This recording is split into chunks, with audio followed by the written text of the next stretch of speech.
विद्यार्थी मित्रो, मागच्या तासामध्ये आपण दंतकथा म्हणजे काय याचं विवेचन करत होतो. शिवाय दंतकथांचे काही उदाहरणं आपण पाहिलेली आहेत. मित्रहो, या तासामध्ये आपण प्राणीकथा या लोककथा प्रकाराविषयीचं विवेचन करणार आहोत. मित्रहो, प्राणीकथा या लोककथा प्रकारांनाच बोधकथा, कल्पित कथा किंवा नीतिपर कथा असं म्हटलं जातं. मी तुम्हाला याच्यासाठी सांगतो की याचा अर्थ असा होतो की प्राणीकथा म्हणजे बोध करणाऱ्या कथा आहेत असं गृहीत धरलं जातं. आणि हे असं गृहीत धरणं बऱ्यापैकी बरोबर आहे, कारण प्राणीकथांच्या माध्यमातून आपण समाजाला किंवा माणसाला बोध करत असतो, त्याला जगण्याचं ज्ञान किंवा व्यवहाराचं ज्ञान सांगत असतो. म्हणजे प्राणीकथा या प्रत्यक्ष प्राण्यांच्या संबंधीच्या नसतात. प्राणी हे पात्र जरी त्या कथेमध्ये असले तरी त्या कथेच्या माध्यमातून, त्या कथेच्या मार्फत आपल्याला प्राण्यांना फार काही शिकवायचं नसतं, तर आपल्याला शिकवायचं असतं ते माणसांना. आणि म्हणून आपण प्राणीकथांनाच बोधकथा असंही म्हणतो. मित्र, दुसरं म्हणजे त्यातले जे प्राणी असतात, त्या प्राण्यांच्यातल्या ज्या घटना असतात किंवा प्राण्यांच्यात झालेले जे संवाद असतात, त्यांच्या संबंधानं घडलेले प्रसंग असतील, काही असेल, हे सगळं असं काही खरं घडतं का? तर असं काहीही घडत नाही. मग काही घडत नाही, ते केवळ कल्पनेने रचलेले असतात आणि त्यातून सांगायचं असते ते माणसाला.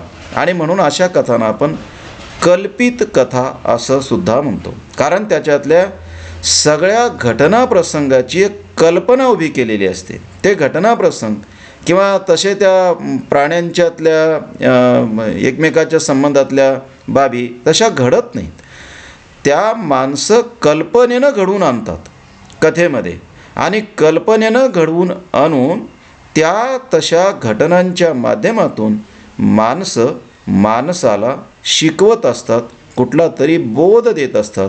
म्हणजे याचा दुसरा अर्थ असा की त्या कथेमध्ये घडणाऱ्या ज्या घटना असतात त्या घटना मुळात कल्पितच असतात. आणि म्हणून प्राणीकथांना कल्पित कथा असंही म्हटलं जातं. मित्रहो, प्राणीकथांना नीतिपर कथा असं सुद्धा म्हटलं जातं. आता बोधकथा म्हणजेच नीतिकथा, नीतिपर कथा, नीती शिकवणाऱ्या, माणसानं जगावं कसं हे शिकवणाऱ्या कथा, म्हणून प्राणीकथांना नीतिपर कथा किंवा नीतिकथा असंही म्हटलं जातं आणि ते योग्य आहे.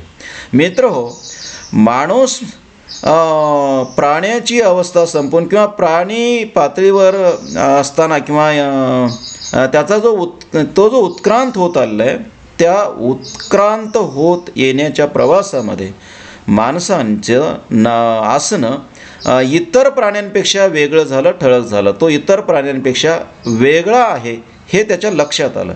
आपण इतर प्राणी नाही, तर आपण इतर प्राण्यांपेक्षा वेगळे आहोत ही माणसाला जाणीव झाली. आणि ही जाणीव त्याला वेगवेगळ्या पातळीवर झाली. म्हणजे त्याची शारीरिक उत्क्रांती होत गेली. तो 2 पायावर उभं टाकायला शिकला, तो पुढच्या पायाचा वापर हाताप्रमाणे करायला शिकला, त्याला भाषा अवगत झाली. हे सगळे घटक त्याला कळत गेले किंवा सभोवतालाविषयी त्याला इतर प्राण्यांपेक्षा अधिक कळत गेलं. शिवाय त्याला आपल्याला मृत्यू आहे हे सुद्धा कळायला लागलं. हे कळणंसुद्धा इतर प्राण्यांपासूनचं माणसाचं असणारं वेगळेपण अधोरेखित करणारी बाब आहे, हे त्याला कळायला लागलं. शिवाय माणसाला विचार करता येऊ लागला माणसाला. मग माणसानं पुढे त्याची संस्कृती निर्माण केली, त्याची जीवन जगण्याची एक पद्धती वगैरे निर्माण केली. हे सगळं करणारा जो माणूस आहे, तो माणूस सभोवतालचं निरीक्षण करत होता. आणि सभोवतालचं निरीक्षण करत असताना त्याला सभोवताली जे पशु पक्षी वगैरे दिसले, त्या पशुपक्ष्याचं तो निरीक्षण करायला लागला. आणि त्या पशुपक्ष्याचं निरीक्षण करत असताना त्याला त्या पक्षाचे काही गुणधर्म लक्षात आले. आणि त्या गुणधर्माच्या आधारानं तो त्या पशुपक्ष्याविषयीचं मूल्यमापन करायला लागला. म्हणजे पहा की लांडगा लबाड असतो. आता लांडगा लबाड असतो हे काही लांडग्यानं माणसाला सांगितलेलं नाही की मी लबाड आहे, किंवा माणसाचा आणि लांडग्याचा असा काही कुठला व्यवहार झालेला नाही किंवा देवघेव वगैरे झालेली नाही आणि त्यामध्ये काही लांडग्यानं माणसाला फसवलं असं काही झालेलं नाही. मग माणूस लांडगा हा लबाड असतो हे का असं म्हणायला लागला? तर माणसाचं त्या प्राण्यावेळचं निरीक्षण आहे आणि निरीक्षणाबरोबरच माणसाचा एक अंदाज आहे. तो खरा असेल किंवा खोटा असेल, पण माणसाचा अंदाज आहे तो. आणि असा लांडग्याबद्दल जसं तो म्हणतो की लांडगा लबाड असतो, तसं तो इतर प्राण्यांच्याबद्दलही असं म्हणायला लागला. समजा वानर आहे, माकड आहे, तर तो विश्वासपात्र नाही, म्हणजे त्याला काही कळत नाही. म्हणजे तो केव्हाही धोका देऊ शकतो किंवा कुठलीही कृती करू शकतो, तो आत्मघाती कृतीसुद्धा तो करू शकतो. अशा पद्धतीचं माणसाचं माकडाबद्दलचं म्हणणं. मित्र हो, माणसानं हे वेगवेगळे आपल्या सभोवतालचे जे पशुपक्षी आहेत त्या पशुपक्ष्याचं निरीक्षण करून अशा पद्धतीचे अनुमानं मांडायला सुरुवात केली. हे अनुमानं मांडत असताना माणसानं त्याच्या पुढचा टप्पा माणसाचा पहा. माणसाने या प्राण्यांना आपल्या कथेत आणलं, पात्र बनवलं. आणि पात्र बनवत असताना त्या प्राण्यांना पात्र बनवून माणसाने ज्या कथा रचल्या, त्या कथांतून माणसाने मग माणसाला शिकवून दिली, माणसाला बोध दिला. अशा ज्या ह्या कथा आहेत त्या कथांनाच आपण प्राणीकथा म्हणत असतो. मित्र हो, या प्राणीमात्राच्या संबंधानं लिहिलेल्या कथा असतात, पण प्राण्यांना काही सांगणाऱ्या नसतात. तर प्राण्यांना काही न सांगता त्या थेटपणे माणसाला नीती सांगणारे असतात. हे नीट लक्षात घ्या. म्हणजे प्राणीकथा म्हणजे प्राण्यांच्यासाठी नाहीत, माणसाने त्या जाणीवपूर्वक रचलेल्या आहेत आणि त्या आपल्या जातीला, मानव जातीला शिकवण्यासाठी रचलेल्या आहेत. म्हणजे वडीलधाऱ्या माणसाने किंवा आपल्या पूर्वजांनी पुढच्या पिढीला शिकवण देण्यासाठी त्या कथा रचलेल्या आहेत. त्या कथेत प्राणी मात्र असतात किंवा प्राण्यांचे पात्र असतात, पण मुळात ती कथा प्राण्यांची नाही, हे नीट लक्षात घ्या. ती कथा कल्पित आहे आणि ती माणसाला शिकवण्यासाठी आहे, हे आपण लक्षात घेतलं पाहिजे. मग प्राणीकथा म्हणजे काय? हेच की प्राणीमात्राच्या संबंधाने लिहिलेली पण माणसाला नीतितत्व सांगणारी म्हणजे प्राणीकथा. किंवा पहा, दुसऱ्या शब्दात असंही म्हणता येतं की ज्या कथांमध्ये पात्र प्राणी असतात पण कथा हेतू काय असतो? पात्र प्राणी जरी असले तरी कथा हेतू मात्र माणसाला शिकवणे हा असतो. हा हेतू ठेवून कथेमध्ये प्राण्यांच्या पात्राची योजना करून ज्या कथा लिहिल्या जातात त्या कथांना आपण प्राणीकथा म्हणतो. म्हणजे ज्या कथात पात्रे प्राणी असतात पण कथा हेतू मात्र मानवाला बोध करणे असतो, अशा कथा म्हणजे सुद्धा प्राणीकथाच होत. मित्र हो, प्राणीकथा ह्या नीतिपर कथा असतात. प्राणीकथेचा दुसरा पर्यायच नीतिपर कथा असे म्हणतो. इथे काय असतं तर इथे लेकी बोले सोने लागे ही जी म्हण आपण म्हणतो ना, तसं स्वरूप या कथेचं असतं. म्हणजे लेकीला बोलत असते पण तिला सांगायचं असते ते सुनेला. तसं इथे आपण प्राण्यांच्याबद्दल बोलत असतो पण सांगायचं कोणाला असते? माणसाला. कारण मित्र हो, प्राणीकथेमध्ये माणूस जो असतो, पशुपक्षी जे असतात, माणूस तिथे नसतो, पण माणसाच्या ठिकाणी पशुपक्षी असतात. पण मित्र, प्राणीकथात पात्र म्हणून जे पशुपक्षी येतात ना, ते पशुपक्षी मानवाचे प्रतीक असतात. माणसाचे ते प्रतिनिधी असतात किंवा प्रतीक असतात. माणूस म्हणूनच त्यांना योजना केलेली असते, प्रत्यक्ष सांगितलेलं नसतं तिथं, पण ते माणसाचेच प्रतिनिधी असतात किंवा माणसाचे प्रतीक असतात. प्रतिनिधी म्हणण्यापेक्षा प्रतीक हा शब्द अधिक समर्पक ठरेल, योग्य वाटेल. तर ते माणसाचे प्रतीक असतात. म्हणजे मग त्या कथेतून प्राण्यांना काही सांगायचं असते का? प्राण्यांना काही सांगायचं नसते. कोणाला सांगायचं असते? मित्र हो, त्या कथेतून माणसाला आपल्या पुढच्या पिढीला शिकवायचं असते. ज्यानं कोणी ती कथा रचलेली असते ना, त्याला आपल्या जातीला किंवा माणसाला शिकवायचं असते, माणसाला सांगायचं असते. याचाच अर्थ मित्र हो, प्राणी कथेमध्ये असणारे प्राणी माणसाचे प्रतीक असतात आणि प्राणीकथा ही लेकी बोले सोने लागे या स्वरूपाची असते. तिथे प्राण्याच्याबद्दल बोललं जातं, पण वस्तुतः ते प्राण्याच्याबद्दल बोललेलं नसतेच, ते माणसाच्याबद्दलच बोललेलं असते आणि माणसाला शिकवणे हाच त्या कथेचा हेतू असतो. आणि अशा कथांनाच आपण प्राणीकथा असं आपण म्हणत असतो. मित्र हो, प्राणीकथांच्याबद्दल दुर्गाबाई भागवताने एक विधान केले. ते विधान असं आहे, आदर्श मानवी व्यवहाराचे दिग्दर्शन करणाऱ्या कथांना आपण प्राणीकथा असं म्हणतो, असं दुर्गाबाई भागवतांचं म्हणणं आहे. म्हणजेच प्राणीकथांच्या माध्यमातून आपण माणसाला आदर्श मानवी व्यवहार, चांगला मानवी व्यवहार कसा असावा हे आपण सांगतो. त्याचबरोबर मित्र, माणसाच्या प्रवृत्तींचं चित्रणही आपण त्या कथेंच्या माध्यमातून करतो. खरं तर ती माणसाच्या प्रवृत्तीच्या बद्दल कथा बोलते, पण पात्र कुठले असतात? पात्र असतात ते तिथे प्राणी हेच पात्र असतात, पण ते प्राणी हे पात्र माणसाने जाणीवपूर्वक योजलेले असतात. कारण माणसाला त्या प्राण्याच्या माध्यमातून सांगायचं कोणाला असते? माणसाला सांगायचं असते. म्हणजे कथा रचणारा तो त्या प्राण्यानं काही सांगत नाही, प्राण्यांची योजना करतो तो आणि शिकवतो माणसाला. म्हणजे आपल्या पुढच्या पिढीला किंवा पुढच्या पिढ्यांना शिकवण्यासाठी अशा कथा रचतात. आता यालाच आपण प्राणीकथा म्हणतो. मित्र, या ज्या प्राणीकथा आहेत त्या प्राणीकथा जगभरच्या मानवी समूहामध्ये आहेत. जगभरच्या माणसांनी प्राण्यांचा असा वापर करून किंवा प्राण्यांच्या संबंधानं कथा लिहून माणसाला शिकवण्याचं काम केलेलं आहे. जगभर आहे. आणि बऱ्याच प्राणीकथा ह्या सारख्या आहेत आणि सारख्या आहेत म्हणजे इथं जशा आहेत तशा तिकडे आहेत आणि तिथल्या संदर्भानिशी आहेत. म्हणजे संदर्भ बदलतात. अस्वलाच्या कथा इथे असतील तिकडे असतील, पण ठीक आहे की इथला अस्वल वेगळा वागेल. आता इथले समजा महाराष्ट्रामधल्या जंगलातला अस्वल जसा वागेल तसा तिकडे बर्फाळ प्रदेशातला वागणार नाही. इथला अस्वल वेगळी शिकार करेल तर तिथला त्या बर्फावरचा अस्वल हा वेगळी शिकार करेल. त्याचे वेगळे संदर्भ असतील. पण मित्र, प्राणी तिथे असतात त्या कथेमध्ये, इथेही प्राणी असतात. अशा कथांना प्राणीकथा. हां, दुसरं एक आपण लक्षात घेतलं पाहिजे. प्राणीकथा म्हणत असताना आता समजा रामायण आहे.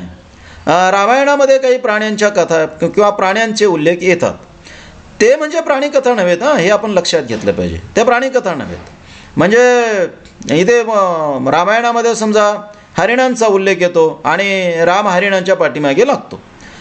ती प्राणीकथा नव्हे. तिथे फक्त सीतेचा जो मोह आहे तो मोह कसा घातक ठरला एवढं सांगण्यासाठीच ते आहे. पण बाकी ती प्राणीकथा नव्हे. प्राणीकथा हे वेगळे. प्राणीकथा जाणीवपूर्वक रचलेले असतात. प्राणी हेच पात्र असतात आणि ते पात्र माणसाला शिकवणारे असतात. तेव्हा एखाद्या कथानकामध्ये एखादं पात्र त्या कथानकाचा भाग म्हणून येत असेल तर त्याला प्राणीकथा वगैरे म्हणता येत नाही. ती प्राणीकथा नव्हे हे आपण लक्षात घेतलं पाहिजे. प्राणीकथा या कल्पित कथा असतात. त्या कुठल्या कथानकाचा भाग नसतात आणि जाणीवपूर्वक रचलेल्या असतात आणि त्या माणसाला शिकवण्यासाठी माणसानेच रचलेले असतात. त्यातले जे प्राणी असतात ते प्राणी माणसाचे प्रतीक असतात. हे लक्षात घ्या. रामायणामध्ये जे किंवा महाभारतासारख्या अशा कुठल्या एखाद्या कथानकामध्ये जे प्राणी येतात ते माणसाचे प्रतीक म्हणून येत नाहीत. ते त्या कथानकाचे भाग म्हणून येतात. जर ते कथानकाचे भाग म्हणून येत असतील तर त्याला प्राणीकथा म्हणता येत नाही. प्राणीकथा या जाणीवपूर्वक रचतात आणि तिथे माणसाचे प्रतीक म्हणूनच हे प्राणी आलेले असतात. हे लक्षात घ्यायचं मित्र हो. आता पुन्हा एकदा तुम्ही लक्षात घ्या. प्राणीकथा म्हणजे ज्या कथेमध्ये पात्र प्राणी असतात पण जी कथा माणसाला बोध करण्यासाठी रचलेली असते ती कथा म्हणजे प्राणीकथा. येतं लक्षात? ठीक आहे. आता काही प्राणी कथांचे तुम्हाला मी उदाहरणं देतो आणि त्या उदाहरणाच्या साहाय्यानं आपण पाहू म्हणे. एक प्राणीकथा अशी आहे. माणूस, अस्वल आणि सिंह याची एक कथा आहे. आता यामध्ये पहा, हिरण्यगुप्त नावाचा राजपुत्र होता किंवा त्या राजपुत्राच्या संबंधाने ही कथा सांगितली जाते. म्हणजे त्या माणसाचं नाव सांगितलं जातं. नाव सांगितलं काय नाही सांगितलं काय काही फरक पडणार नाही. पण आता इथे आपण नाव सांगू आणि त्या पद्धतीनं कथा ऐकू म्हणे. पहा, हिरण्यगुप्त नावाचा हा राजपुत्र आहे. हा राजपुत्र शिकारीसाठी जंगलामध्ये गेलेला आहे. जंगलामध्ये गेल्याच्या नंतर काय होतं की हा जो राजपुत्र आहे तो राजपुत्र रस्ता चुकतो. त्याला संध्याकाळी घरी यायचं आहे पण तो संध्याकाळपर्यंत घरी येऊ शकत नाही कारण रस्ता चुकला. आता मग तो काय करतो, रस्ता चुकलेला येऊ शकत नाही. आता संध्याकाळी खाली जमिनीवर कुठे झोपलो पण राहिलो तर एखादा हिंस्र प्राणी येईन आणि आपली शिकार करेल, आपल्याला मारेल, म्हणून तो काय करतो, एका झाडावर चढतो आणि एका झाडावर चढून तो झाडावर बसतो. त्याची कल्पना अशी असते किंवा त्याचा हेतू असा असतो की आता रात्री या झाडावर काढायची, मग सकाळ होईल आणि सकाळ झाल्याच्या नंतर आपण झाडावरून उतरायचं आणि झाडावरून उतरून मग आपण पुन्हा आपल्या नगरीमध्ये परत जायचं. तो रात्र काढण्यासाठी केवळ त्या झाडावर बसतो. आता होतं काय पहा की तो त्या झाडावर बसलेला आहे. ठीक आहे. तेवढ्यामध्ये एक अस्वल त्या जंगलातून जात असतं आणि जंगलातून जाता जाता त्या अस्वलाच्या पाठीमागे सिंह लागतो आणि त्या सिंहाच्या भीतीमुळे अस्वल त्या झाडावर चढतं, झाडावर येऊन बसतं. माणूस पाहतो, माणसाला प्रचंड भीती वाटते की आता अस्वल आपल्याला मारेल. माणसाला भीती वाटते, माणूस भीतो. पण अस्वल त्या माणसाला असं सांगते किंवा त्या राजपुत्राला, हिरण्यगुप्ताला सांगते की बाबा रे, तू भिवू नको, मी तुला मारणार नाही. कारण मला मारण्यासाठी माझ्या पाठीमागे सिंह लागलेला आहे, म्हणून मी या झाडावर आलो. मला मारायचं नाही, मला तो सिंह जाईपर्यंत फक्त या झाडावर बसायचं आहे, मी तुला मारण्यासाठी आलो नाही. मग राजकुमाराला बरं वाटतं, मग तो शांत होतो. आणि पुन्हा मग अस्वल त्याला सांगते, घे पा, आपण दोघंही भीतीपोटीच या झाडावर बसलेले आहोत. तुलाही खाली भीती वाटते आणि खाली जो सिंह आहे तो तुलाही खाऊ शकतो आणि मलाही खाऊ शकतो, माझे शिकार करू शकतो, तुझे शिकार करू शकतो. आता खाली जो सिंह आहे तो आपल्या दोघाचा शत्रू आहे आणि आपण वरी दोघंही जीवाच्या भीतीने बसलोत. आता काय करू, आपण एकमेकाला आधार देऊ किंवा एकमेकाला सहाय्य करू. मग राजकुमाराला ते पटतं. मग अस्वल त्याला सांगते, आता असं करू, पहिल्यांदा तू थकला भागला असेल, तू झोपी जा, मी या सिंहाला पाहत राहील आणि तू झोप आणि सुरक्षित झोप, बिलकुल घाबरू नको. आणि मग तो जो राजपुत्र आहे, तो राजपुत्र या अस्वलाच्या मांडीवर झोपतो. आता अस्वलाच्या मांडीवर झोपतो, हे कथानकामध्ये अनेक वेगवेगळ्या कथा आहेत. मांडीवर झोपला असेल किंवा नसेल, पण राजकुमार त्या अस्वलावर विश्वास ठेवतो आणि विश्वासानं झोपतो, आराम करतो. एवढा हा भाग लक्षात घ्या. मग आता राजकुमार झोपतो, बराच वेळ होऊन जाते आणि राजकुमार झोपलेला हे पाहून खालून सिंह त्या अस्वलाला असं म्हणतो की हे पहा, दोघांपैकी कोणाची एकाची शिकार मिळाली तरी माझं पोट भरेल आणि मी जाईल. तुला तुझा जीव वाचवायचा आहे ना, तू काय कर, त्या राजकुमाराला खाली लोटून दे. तू झोपीत आहे त्याला लोटून दे खाली, मी त्याला खायला नाही जाईल, म्हणजे तुझा जीव वाचेल. तुला जर तुझा जीव वाचवायचा असेल तर राजकुमाराला खाली लोट. अस्वल सिंहाला असं म्हणते, हे पहा, हा जो राजकुमार झोपलेला आहे तो माझ्यावर विश्वास ठेवून झोपलेला आहे आणि मी जर याला खाली लोटून दिलो तर तो विश्वासघात ठरेल. त्यामुळे मी या राजपुत्राला खाली लोटणार नाही. हा राजपुत्र उठेपर्यंत मी वाट पाहिल, पण मी याला खाली लोटणार नाही आणि त्याचा विश्वासघात करणार नाही. कारण मी जर एकदा त्याचा विश्वासघात केला तर माझ्यावर मानवजात विश्वास ठेवणार नाही ना, आणि म्हणून मला तसं करायचं नाही. तो काही सिंहाचं ऐकत नाही, राजपुत्राला खाली लोटत नाही. तो त्याचा विश्वास त्याच्यावर ठेवला राजकुमाराने, त्या विश्वासाला तो पात्र ठरतो. ठीक आहे. काय होतं मग, आणखी काही वेळ निघून जातो आणि काही वेळाने हा जो राजकुमार आहे तो राजकुमार उठतो आणि राजकुमार त्या अस्वलाला म्हणतो की आता ठीक आहे, माझी झोप झालेली आहे, आता तू झोप आणि मी या सिंहाला पाहत बसेल. अस्वल ठीक आहे म्हणतो. अस्वल झोपतो, पण अस्वलाला नेहमीच काही असं कोणी त्याच्या बाजूला नसते, म्हणून अस्वलाची झोप ही सावधच असते, कारण त्याचं नेहमीच जळते. अस्वल सावधच असतो, पण तरी तो आरामात असतो. मग हा जो खालचा सिंह आहे तो सिंह पुन्हा जे त्यानं अस्वलाला सांगितलेलं असतं तेच तो या राजकुमाराला सांगतो. तो असं म्हणतो की हे पहा, तुमच्या दोघांपैकी कोणाला एकाला खालो तर माझी भूक भागेल. आता तुला जर वाचायचं असेल तर तो अस्वलाला खाली लोटून दे आणि अस्वलाला जर खाली लोटून दिला तर त्या अस्वलाला मी खाईल, माझी भूक भागेल आणि मी निघून जाईल, तू वाचशील. असं काही कथेमध्ये असेही संदर्भ येतात की खालचा हा जो शिकारी आहे खाली, काही कथेमध्ये वेगळे संदर्भ आहेत. सिंहाचे जे शिकारी आहे किंवा वाघ आहे आणखी काय, आणि ते असं म्हणतात की खालून की हे पहा, तो त्या नख असलेल्या वगैरे या प्राण्यांवर विश्वास ठेवू नको, ते केव्हाही तुला मारू शकतील. तो अस्वल मी गेल्याच्यानंतर तुला मारेल, त्याच्यापूर्वी तूच त्याला खाली लोटून दे, मी त्याची शिकार करेल. ठीक आहे. पण आता तो इथे सिंह आहे आपल्या कथेमध्ये, तर त्या संदर्भाने कथा पाहू. सिंह त्याला म्हणतो की तू त्याला खाली लोट आणि हा जो राजकुमार आहे, हा राजकुमार खरंच त्या अस्वलाला खाली लोटण्याचा प्रयत्न करतो. योगायोग असा की अस्वल सावधच असते, म्हणून ते अस्वल राजकुमारानं खाली लोटलं तरी पडत नाही, ते झाडीला फांदीला पकडते आणि ते वरच राहते. पण अस्वलाच्या लक्षात येते की मी याला विश्वासानं झोपू दिलो, मला या सिंहानं हेच सांगितलं होतं, मी याला खाली नाही लोटलो, मी याचा विश्वास संपादन केला. पण हा जो माणूस आहे, हा माणूस मात्र मला खाली लोटतो आहे, याचा विश्वास कसा ठेवायचा. आणि मग त्याला प्रचंड राग येतो आणि तो म्हणतो की माणूस विश्वासपात्र नाही, आणि दुसरं म्हणजे तो त्याला शाप देतो की तू वेडा होशील. ठीक आहे. आता हा जो राजकुमार आहे तो पुढे वेडा झाल्याची कथा सांगते. तो वेडा हो अगर न हो, पण या कथेतून माणसाने माणसाला सांगितलेलं आहे की बाबा रे, तू इतर प्राण्यांवर विश्वास ठेव, पण माणसावर विश्वास ठेवू नको. आजोबांनी नातवाला सांगितलेली ही कथा अतिशय बोलकी आहे. या कथेचं सूत्र हे आहे मित्र हो, आजोबा आपल्या नातवाला सांगतो किंवा आपल्या पुढच्या पिढीला ही माणसं सांगतात की हे पहा, तू इतर वेळ पडल्यास इतर प्राण्यांवर विश्वास ठेव, पण माणसावर विश्वास ठेवू नको. माणूस विश्वासपात्र नाही. हे या कथेचं सूत्र आहे आणि त्यासाठी रचलेली ही कथा आहे. ठीक आहे मित्र, आणखी एक कथा पहा कशी आहे. एक झाड असतं, मोठं वडाचं झाड असतं. त्या वडाच्या झाडावर एक उंदीर, एक मांजर आणि एक मुंगूस आणि एक घुबड हे 4 प्राणी राहत असतात.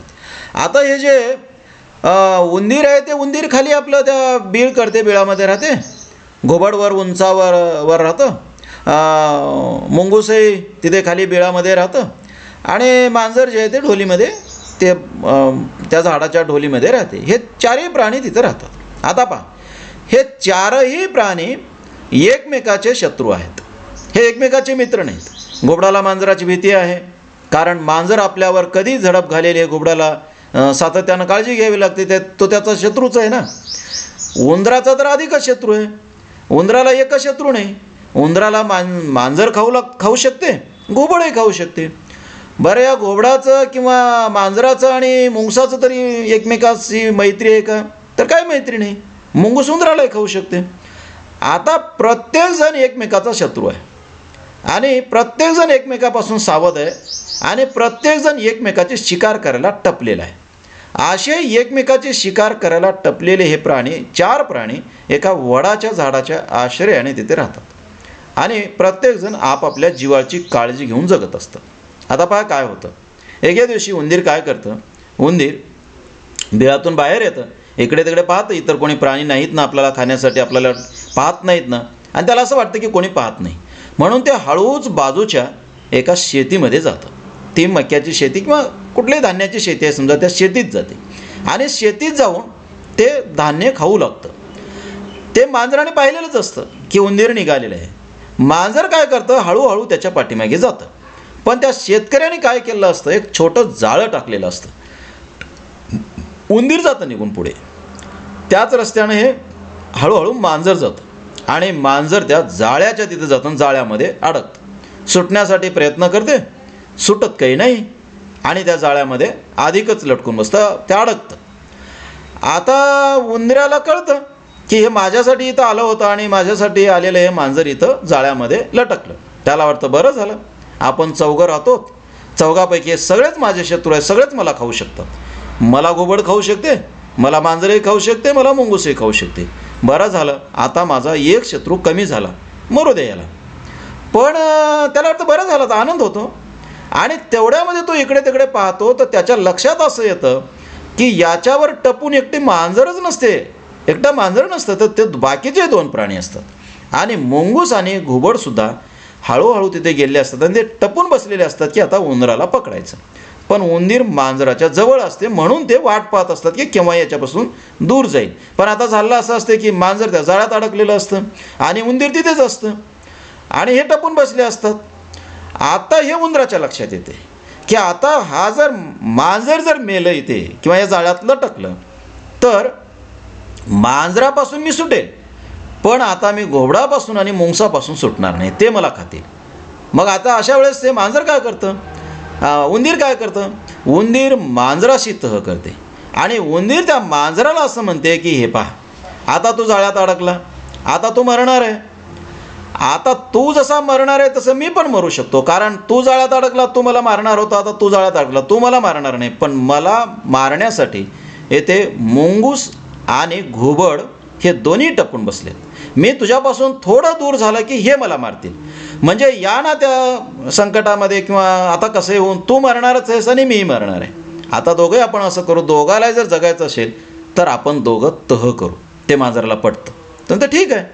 उंदीर त्याला सांगतं, हे पा, मला तू काय कर, काही क्षणासाठी तुझ्या आडोशाला घे, मग हे दोघं निघून जातील. मुंगूस निघून जाईल, घुबड निघून जाईल. मग मी काय करेल, मी बाहेर येईल आणि बाहेर येऊन हे जे जाळं आहे ते जाळं कुरतडेल आणि जाळं कुरतडलं की तूही सुटशील.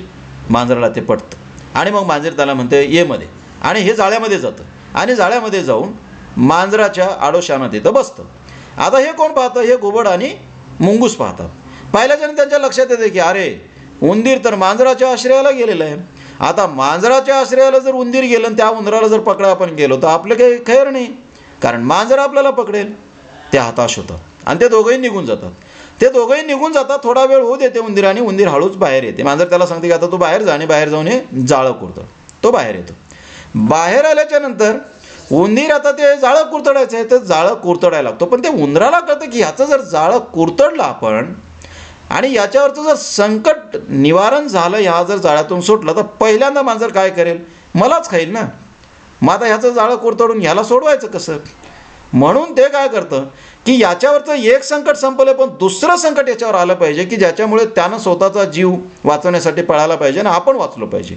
म्हणून ते वाट पाहतं. कशाची वाट पाहतं? तो शेतकरी येण्याची वाट पाहतं उंदीर. कारण शेतकरी आला इथे की शेतकरी याला मारणार आहे ना, म्हणून तो त्याच्या भीतीनं मला मारण्याच्या ऐवजी तो पळून जाईल. म्हणून उंदीर काय करतं? जाळं कुरतडण्याचं केवळ सोंग करते. ते वाट पाहत असते शेतकरी येण्याची. हे मांजराला कळतं. मांजर त्याला पुन्हा पुन्हा सांगतं अरे कुरतड ना, का नाटकं करायला लागला? पण उंदीर वाट पाहते शेतकऱ्याची, आणि तेवढ्यामध्ये त्याला शेतकरी येताना दिसते की आता शेतकरी यायला लागला. मग उंदराला कळतं आता याचं जाळं कुरतडायला हरकत नाही. याचं जर जाळं कुरतडलं तर हा येथून निष्ठेल आणि स्वतःचा जीव घेऊन पळेल, मला मारणार नाही. आणि मग ते फटाफट त्याचं ते जाळं कुरतडतं आणि खरंच मांजर निसटतं. मांजर निसटलं की मांजराला शेतकरी दिसते. मांजराला कळतं की आता जर इथे आपण या उंदराला मारण्याच्या भानगडीत पडलो तर आपण मरणार. मांजर उंदराला देते सोडून आणि आपण स्वतःचा जीव घेऊन पळून जाते. मांजर पळून गेलं, उंदीरही पळून जाते. मांजरही वाचते, उंदीरही वाचते, दोघंही वाचतात. आता ठीक आहे, काही वेळ जातो, तो दिवस जातो. उंदीर आपल्या बिळात आहे, मांजर आपापल्या पद्धतीने घुबडवर बसलेला आहे, इकडे मुंगूस त्याच्या ठिकाणी.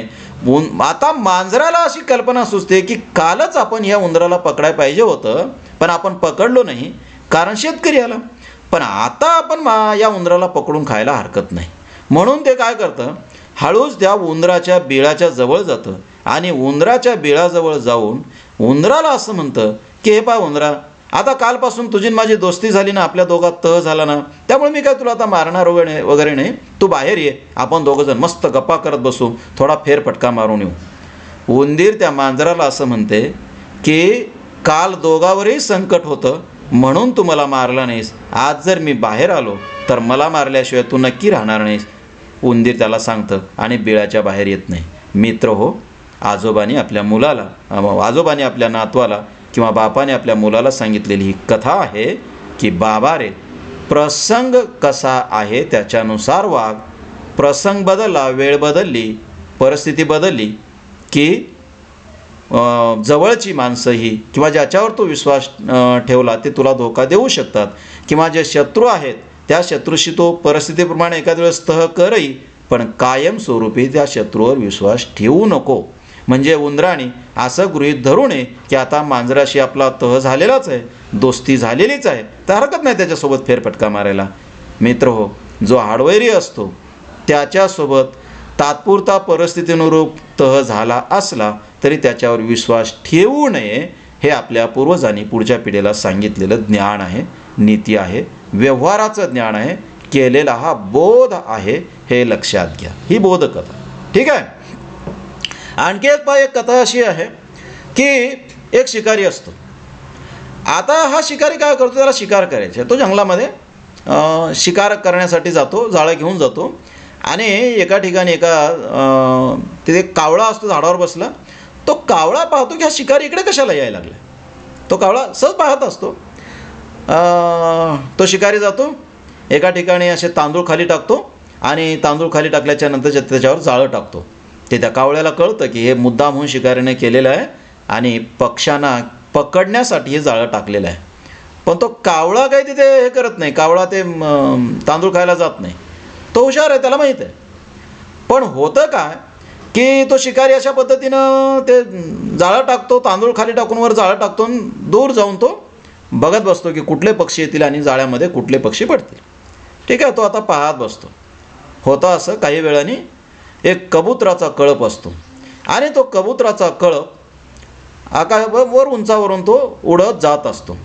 त्या कबुतराच्या कळपामध्ये एक चित्रग्रीव नावाचा एक कबूतर असतं. ते वयस्कर असतो आणि त्याला व्यवहाराचं ज्ञान असतं, त्याला म्हणजे माहीत असते काय होऊ शकते ते.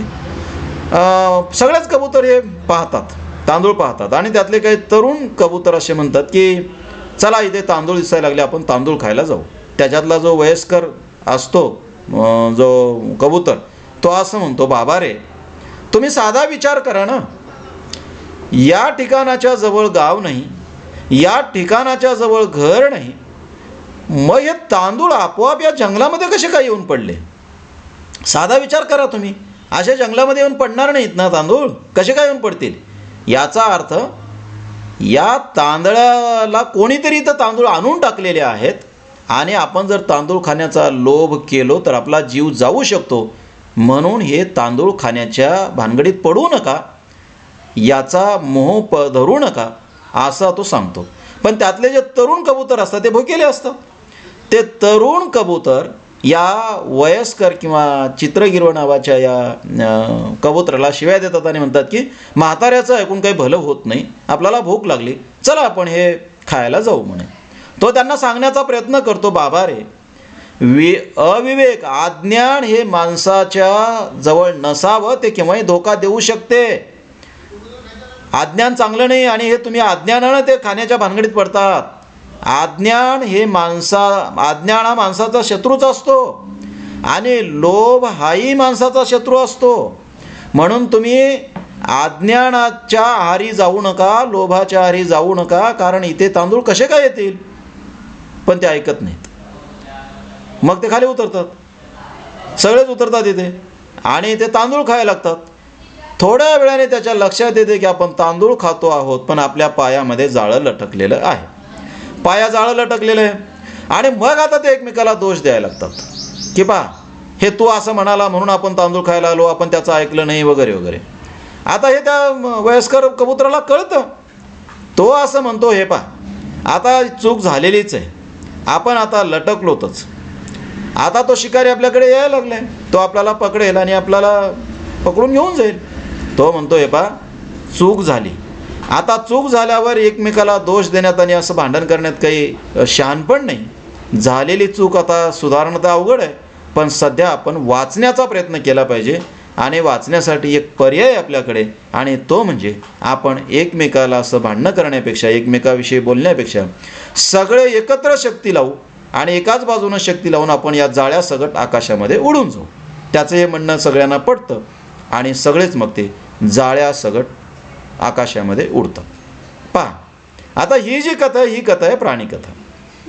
या कथेत किती गोष्टी सांगितलेल्या आहेत मित्र? या गोष्टीतून आपल्याला हे सांगितलेलं आहे की बाबा रे, तुम्ही तुमचा कुठलाही व्यवहार विचारपूर्वक करा, अज्ञान जपू नका.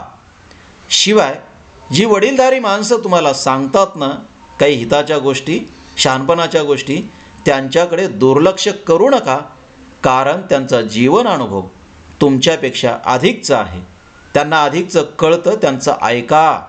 वडीलधाऱ्या माणसाचं ऐका, शहाण्या माणसाचं ऐकत चला. फार गर्व करू नका, जर तुम्ही गर्व केला तर फसू शकता.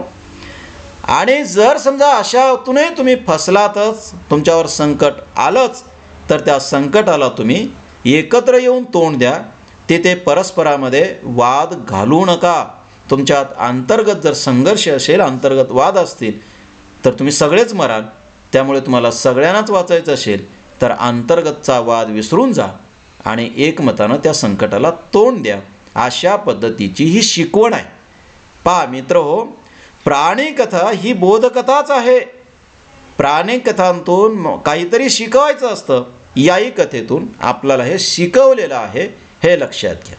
पहा, अशी जी कथा आहे की माणसानं प्रसंग आल्याच्या नंतर घाबरून न जाता त्या प्रसंगाला तोंड कसं द्यायचं असं सांगणारी एक कथा. खरं तर या सगळ्या कथा मित्र हो, या आपल्या पूर्वजांनी आपल्याला सांगितल्या, जगावं कसं हे आपल्याला कळावं म्हणून. ही कथा तशीच. काय होतं, हे गाढव असतं, हे गाढव एका जंगलातून चरून असं जात असतं.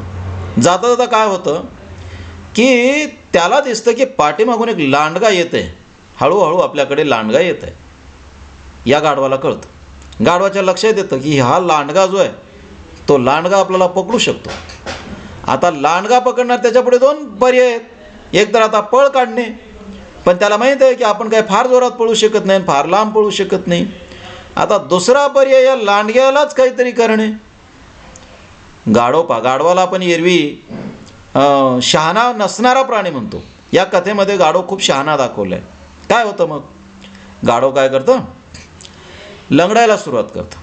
लंगडत लंगडत चालतं. आता हे लांडगा पाहतो. लांडग्याला अधिकच समाधान वाटते की अरे बरं झालं, ज्याला आपल्याला पकडायचं होतं ना ते तर लंगडच आहे, दुबळच आहे, त्याला पकडणं अधिक सोपं आहे असं या लांडग्याला वाटतं.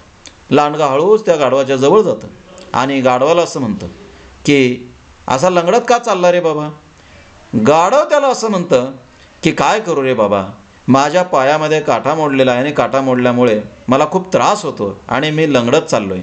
कृपा करून माझ्या पायातला काटा काढशील का? लांडग्याला वाटतं बरंच झालं, हे तर आपण होऊन माझ्या तोंडामध्ये पाय द्यायला लागले. त्याचा काटा काढण्याच्या निमित्तानं पाय आपण जवळ घेऊ आणि लगेच तोंडात पकडू आणि पाय पकडूनच याला मारू. लांडग्याचं शहाणपण पहा. गाढव त्याच्या पद्धतीने त्याचं शहाणपण त्याच्या पद्धतीने त्याचे डाव आखतो. लांडग्याला त्याचा डाव कळतच नाही. त्याला वाटतं बरं झालं. आणि लांडगा म्हणतो की बघू रे तुझा पाय इकडे दे बरे. आणि लांडगा बसतो आपला काटा काढायला. गाढव हळूच पाय दिल्यासारखं करतं आणि त्या लांडग्याच्या तोंडावर जोरात लात मारते आणि गाढव त्या लांडग्याच्यापासून पळून जाते. लांडगा इकडे पडतं पाठीमागं. मित्र हो, लक्षात घ्या, ही गोष्ट आजोबांनी आपल्या नातवाला सांगितलेली आहे आणि सांगत असताना त्याला हे सांगायचं आहे की बाबा रे, जर प्रसंग आलाच, असं कोणतं संकट आलंच की ज्या संकटातून वाचणं खूप अवघड आहे, तेव्हासुद्धा तू घाबरून जाऊ नको.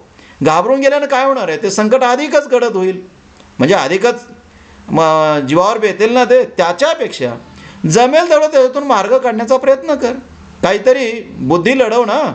हे सांगण्यासाठी ही कथा आहे. आणि गाढव त्या लांडग्यापासून वाचतं. मित्र, ही कथा माणसाला शिकवणारी आहे. ही कथा गाढवाला शिकवणारी नाही आणि त्या लांडग्याला शिकवणारी नाही.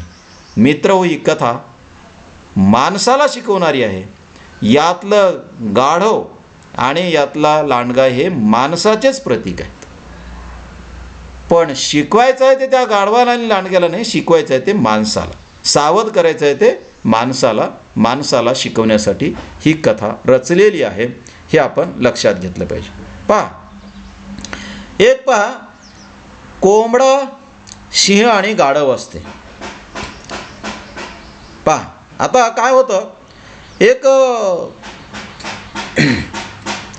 सिंह असते आणि ते सिंह एक गाढव असतं, जंगलामध्ये चरत असतं सहज, आणि एक सिंह तिकडून लांबून येत असतो. त्या सिंहाने या गाढवाला पाहिलेलं असतं. सिंह गाढवाला पाहतो, लांबून तो येत असतो आणि सिंह मनामध्ये स्वप्न पाहतो की आता मी इथून जाईल, हे जे गाढव आहे ते गुटगुटी चांगलं दिसायला लागले आणि त्या गाढवाला पकडेल आणि गाढवाला पकडल्याच्या नंतर गाढवाला खाऊन आपली भूक भागवेल. ते गाढवाकडे हळूहळू येत असतं आणि जवळ आल्याच्या नंतर त्याला गाढवावर झडप घालायची असते. ते गाढवाकडे येत असतं. दूर एक कोंबडा असतो. तो कोंबडा पाहतो.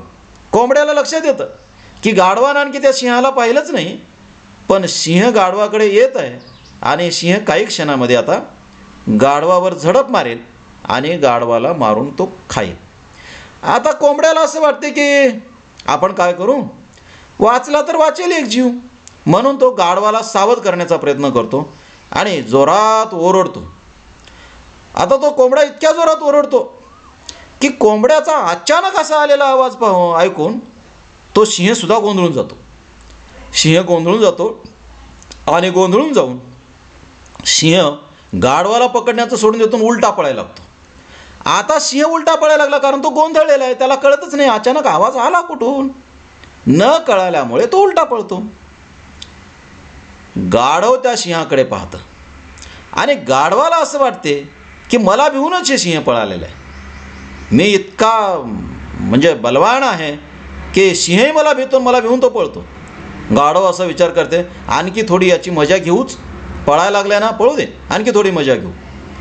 गाढव काय करतं, आपला जीव वाचून इकडे पळण्याच्या ऐवजी सिंहाच्या मागे लागतं आता सिंह पुढे पळते काही वेळापर्यंत, त्याला त्या आवाजाची भीती वाटली, काही वेळापर्यंत पळते.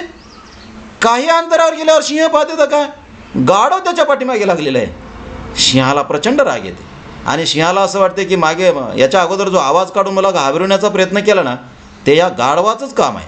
गाढवानंच ते तसं केलं आहे आणि पुन्हा माझ्या पाठीमागे लागलं आहे. सिंहाला अधिकच राग येतो. सिंह मागे पलटतो. सिंह पलटतो, गाढवाला मारतो आणि गाढवाला खाऊन टाकतो. मित्र हो, ही पूर्वजांनी आपल्याला सांगितलेली शहाणपणाची गोष्ट आहे. काय शहाणपण आहे की फारही मातू नका, प्रसंग लक्षात घ्या. फारच तुम्ही उतावेळे असाल आणि तुमची शक्ती किंवा तुम्ही नक्की कोणात याचं तुम्हाला भानच नसेल आणि अधिक बलवानाच्या पाठीमागे उगीच लागलात, तर याचा अर्थ असा आहे तुम्ही जाणीवपूर्वक संकट स्वतःवर ओढवून घेणं आहे. आपण होऊन संकट ओढवून घेऊ नका. आणि असं जर तुम्ही आपण होऊन असं अंगावर संकट ओढून घेणार असाल, साहजिकच आहे तुम्ही तुमच्या कर्मानं मराल. तेव्हा अशा पद्धतीनं तुम्ही तुमच्या कर्मानं मरू नका. तुम्हाला कोणीतरी सावध केलं आहे ना, तर सावध केलं तर सावध व्हा ना. तुम्ही त्या संकटापासून दूर जा. आता तुम्ही त्या संकटापासून दूर न जाता उलट त्या संकटालाच जवळ करत असाल आणि त्या संकटालाच कवटाळत असाल, तिकडे जात असाल, तर मग तुम्ही वाचाल कशाने? तुम्हाला कोण वाचवणार आहे? तुम्ही तुमच्या कर्मानं मराल ना. तेव्हा असं तुम्ही तुमच्या कर्मानं मरू नका बाबा, हे सांगण्यासाठी ही कथा आहे. मित्र हो, ही कथा त्या गाढवासाठी नाही की बाबा रे तू कशाला त्याच्या पाठीमागे पळला, हे सांगण्यासाठी नाही. गाढवासारखं माणसानं त्या तशा संकटाच्या पाठीमागं पळू नये हे सांगण्यासाठी ही कथा आहे. मित्र हो, ही कथा बोधकथा आहे, हे आपण लक्षात घेतलं पाहिजे. आपल्याकडे कुत्र्याची एक कथा आहे. पहा, अशीच कथा आहे. एक कुत्रा असतं आणि त्याच्या तोंडामध्ये एक भाकर असते. तो भाकर घेऊन जात असतो आणि त्याला भाकर थोड्या दुसरीकडे नेऊन बसून खायचं असतं. नदीच्या काठावर असतं ते आणि नदीवरून पलीकडे जाण्यासाठी एक छोटा पूल असतो. त्या पुलावरून ते कुत्रं जात असतं. जाता जाता काय होतं, त्या कुत्र्याला त्या पाण्यामध्ये त्याचं प्रतिबिंब दिसतं. आता कुत्रा काय विचार करतो, त्याला काय वाटतं, आपल्याजवळ पहिलेच एक भाकर आहे, पण या पाण्यामध्ये खाली एक कुत्रा आहे आणि त्याच्या तोंडात एक भाकर आहे. त्याला असा विचार येतो की ही तर एक भाकर आहेच आहे, पण एक खाली पुलाच्या खाली जे एक कुत्रं दिसायला लागले ना, त्याच्या तोंडातली भाकर मिळाली तर आपल्याला 2 भाकरी होतील. ते काय करतं, त्याचा विचार असा की आता याला आपण घाबरू आणि याच्या तोंडातली भाकर आपण पळू. म्हणून ते काय करतं, आपल्या तोंडातली भाकर आहे हे विसरून जाते, आपल्या तोंडात भाकर आहे आणि त्या खाली त्याचं जे दिसलेलं प्रतिबिंब आहे, त्या प्रतिबिंबावर पाण्यातल्या त्याच्या छायेवर ते म्हणजे ओरडायला लागतं. आता त्याला वाटतं की आपण असं ओरडलं की ते त्याची भाकर सोडून पळून जाईल. पाण्यातल्या कुत्र्यानं भाकर सोडणं वगैरे हा भाग सोडून द्या, यानं ओरडल्या याच्या तोंडातली भाकर सुटते आणि पाण्यामध्ये पडते. एक होती ती भाकर गेली. मित्र हो, पूर्वजांनी आपल्याला सांगितलेलं आहे, बाबा रे फार लोभ करू नको. जे हाती आहे त्याचा तर पहिले उपभोग घे, ते तर सांभाळ. नाही तर तू जर असा लोभ केला, दुसरं तर मिळेल का नाही हा भाग सोडून दे, पण जे आहे जवळ तेही जाईल. म्हणून इतकाही लोभ करू नको की हातचंही जाईल, हे सांगण्यासाठी कथा सांगितली. मित्र हो, यालाच बोधकथा म्हणतात. बोधकथा अशाच असतात. ही बोधकथा आहे, शिकवणारी आहे. ही कथा त्या कुत्र्याला शिकवणारी नाही. कुत्रा शिकेल नाही तर न शिकेल, तो भाकर खाईल नाही तर उपाशी राहील. मित्र हो, आपल्या पूर्वजांना पुढच्या पिढीची काळजी आहे, कुत्र्यापेक्षा सुद्धा जास्त. म्हणून त्यांनी कुत्र्याला नाही सांगितलं, हे माणसाला सांगितलेलं आहे की बाबा रे तू शिकून घे. हा जो कुत्रा आहे ना, तो कुत्रा लोभी माणसाचं प्रतीक आहे. अशा या लोभी माणसाला आपल्या पूर्वजांनी सांगितलं आहे, इतकाही लोभ धरू नको, हे बरं नाही. अशा पद्धतीचं हे सांगणं. ठीक आहे. आणखी एक कथा पहा कशी आहे. एक माणूस असतो, धोबी असतो तो, आणि त्या धोब्याचं एक गाढव असतं. धोबी बिचारा गरीब, इतरांचे कपडे धुवून त्याला किती मिळणार आहे, मिळून गरीब असतो तो. त्यालाही काही फार खायला मिळत नाही आणि तो त्याच्या गाढवालाही काही फार खाऊ घालत नाही. गाढव बिचारं वाळून जातं पण धोब्याला एक कल्पना सुचते. धोब्याला वाटतं की मला नाही तर नाही, पण या गाढवाला मिळालं पाहिजे, आपलं गाढव चांगलं टणटणीत असलं पाहिजे. तो धोबी एक शकल लढवतो. तो काय करतो, एका वाघाचं कातडं आणतो काढून. वाघ मेलेला असतो, वाघाचं कातडं आणतो आणि त्या वाघाचं कातडं त्या गाढवावर टाकतो आणि त्या गाढवाला बाजूचं जे शेती असते बाजूला त्याच्या शेतकऱ्याची, त्या शेतीमध्ये नेऊन उभं करतो किंवा त्या शेतीमध्ये सोडतो. गाढव त्या शेतीमध्ये चरायला लागतं. आता ते शेती राखण्यासाठी दररोज शेतकरी असतात, पण आता हे जे गाढव आलेलं आहे ते गाढव वाघाचं कातडं पांघरून आलं ना. त्या शेतकऱ्यांना वाटतं हे गाढव नव्हेच, हे वाघच आहे. राखायला बसलेले शेतकरी या वाघाच्या भीतीनं पळून जातात आणि गाढव काय करतं, गाढव मस्तपैकी आपलं चरतं आणि चरून ठरलेल्या वेळेला घरी परत येतं. आता हा शिरस्ता झाला, दररोजचं झालं याचं. हा दिवसभर या गाढवाकडून दिवसभर हा धोबी काम करून घेतो आणि संध्याकाळ झाली की हळूच त्याच्यावर वाघाचं कातडं पांघरतो आणि गाढवाला त्या शेतीमध्ये नेऊन सोडतो. हे गाढव दररोज पोटभर तिथं खातं आणि पुन्हा ठरल्याप्रमाणे परत येते. गाढव आता व्यवस्थित ठणठणीत होतं. आता या शेतकऱ्यांना काळजी वाटते की दररोज आपल्या शेतामध्ये कोण नुकसान करायला लागले. त्याने ते वाघ पाहिलेला आहे, वाघाची भीती आहे त्यांना, पण त्यांना हे लक्षात येत नाही की हे कणसं खायला लागलंय, पीक खायला लागलंय. वाघ तर असं काय पीक खात नाही. वाघ एखाद्या प्राण्याला मारून खाईल ना, पण वाघ असं पीक तर खात नाही. याचा अर्थ कोणीतरी आपल्याला बनवायला लागलंय हे त्या शेतकऱ्यांच्या लक्षात येते. एक दिवस एक असाच जो हुशार असतो शेतकरी, तो काय करतो, एका बाजूला आपल्या अंगावर कांबळं पांघरतो आणि पांघरून घेऊन तो लपून बसलेला असतो. आता तो लपून बसला का, नक्की का व्हायला लागले, काय कोण इथं यायला लागले आणि कोण इथं चोरी करायला लागले हे त्याला पकडायचं असते. तो लपून बसतो. ठीक आहे. मग ठरल्याप्रमाणे हा धोबी काय करतो, त्या गाढवाच्या अंगावर तो पुन्हा ते वाघाचं कातडं टाकतो आणि हळूच त्या गाढवाला तो मध्ये सोडतो. तो जातो. आता गाढवाने आपापलं चोरून यायचं ना, तसं नाही करत. गाढवाला ते लपून बसलेलं माणूस दिसते.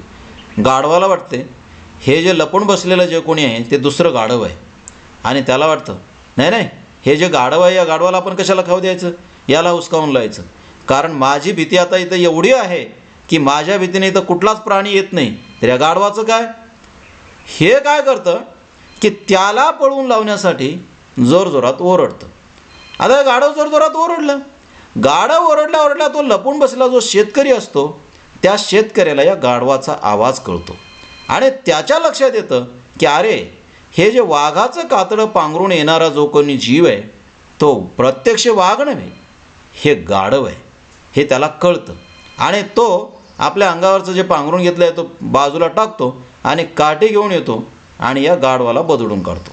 मित्र हो, सांगायचं हे की तुम्ही तुमचं जे म्हणजे आसनं आहे, तुमच्या अंगातली जी शक्ती वगैरे आहे ते विसरून फार भ्रमात राहू नका.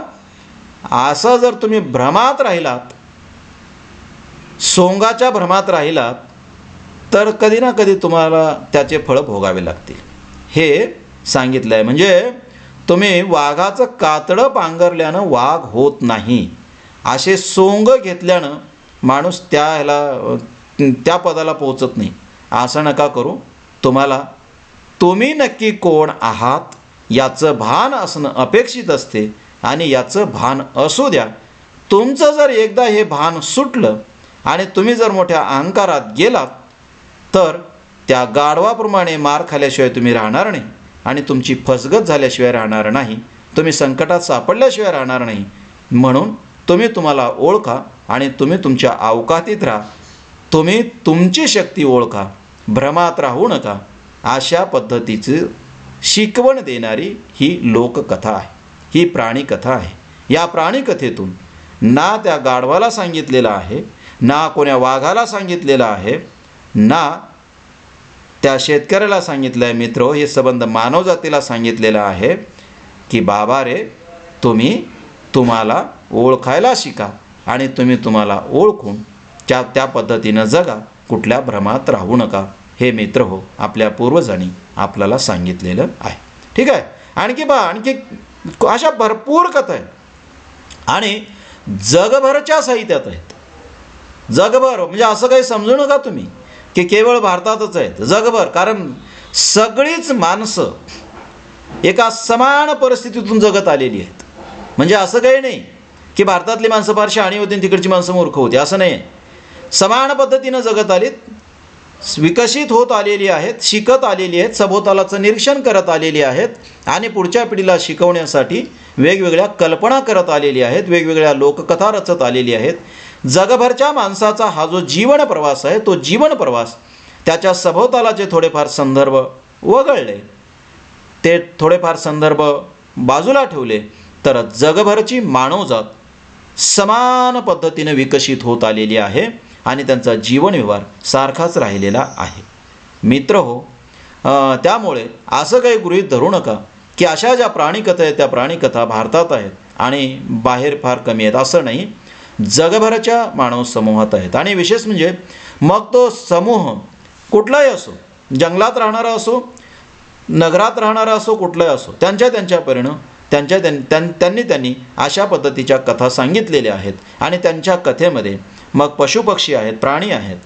हे जे पशुपक्षी किंवा हे जे प्राणी आहेत, या प्राण्यांच्या कथांच्या माध्यमातून त्या समाजाने आपल्या पुढच्या पिढ्यांना शिकवण्याचं काम केलेलं आहे. आणि त्यांच्यापुढे हा एक पर्याय होता, चांगला पर्याय होता. कारण ते शिकवतील कसे, शिकवण्यासाठी त्यांच्याकडे काय माध्यम आहे, सोय कोणती आहे, हा त्यांच्यापुढे अतिशय चांगला पर्याय आहे पुढच्या पिढीला शिकवण्याचा.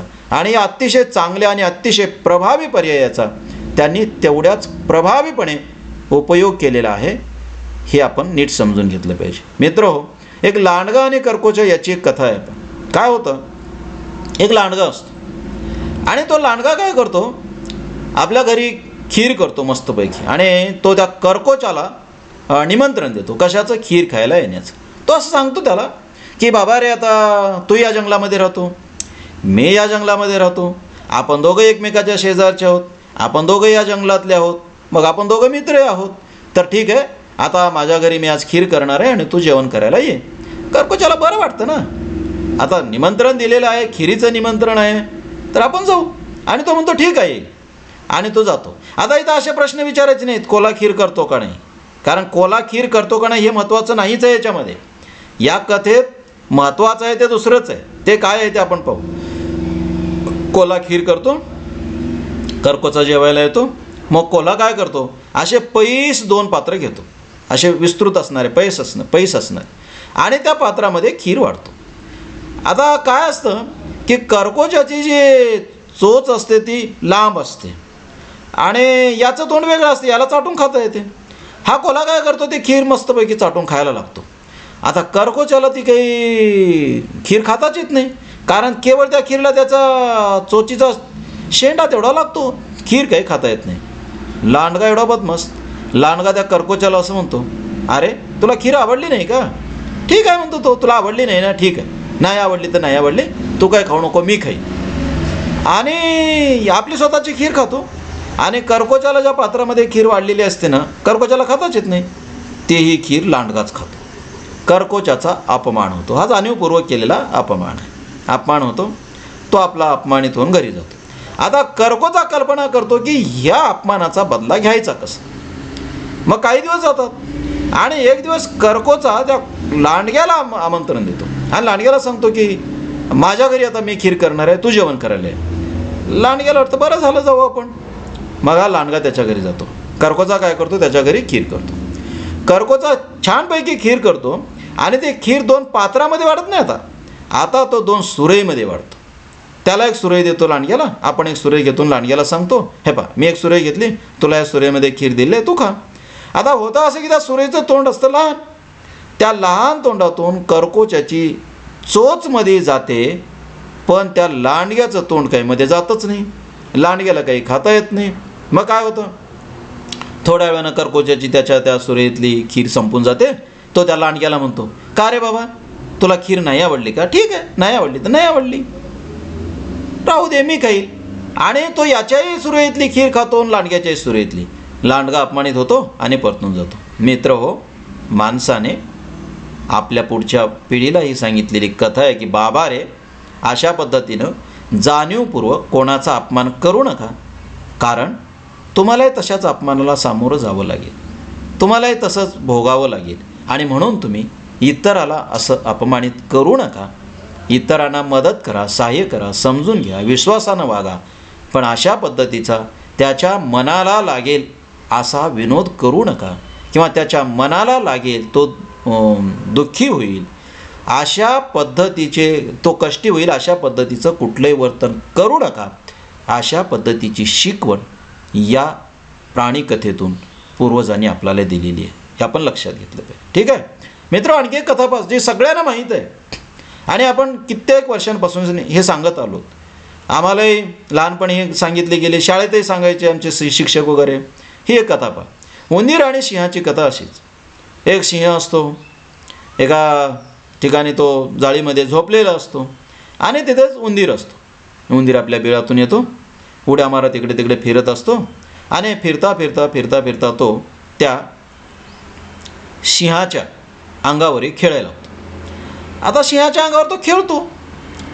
खेळता खेळता तर त्याला आता जास्तच हे वाटतं, खेळणं मजेशीर वाटतं आणि तो मग त्याचे मिशा वगैरे ओढायला लागतो.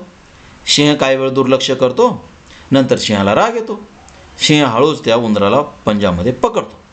आता पकडल्याच्या नंतर काय झालं, आता सिंहाच्या पंजामध्ये उंदीर आहे, तर याच्या आता वाचेल का उंदीर? आता वाचणारच नाही ना.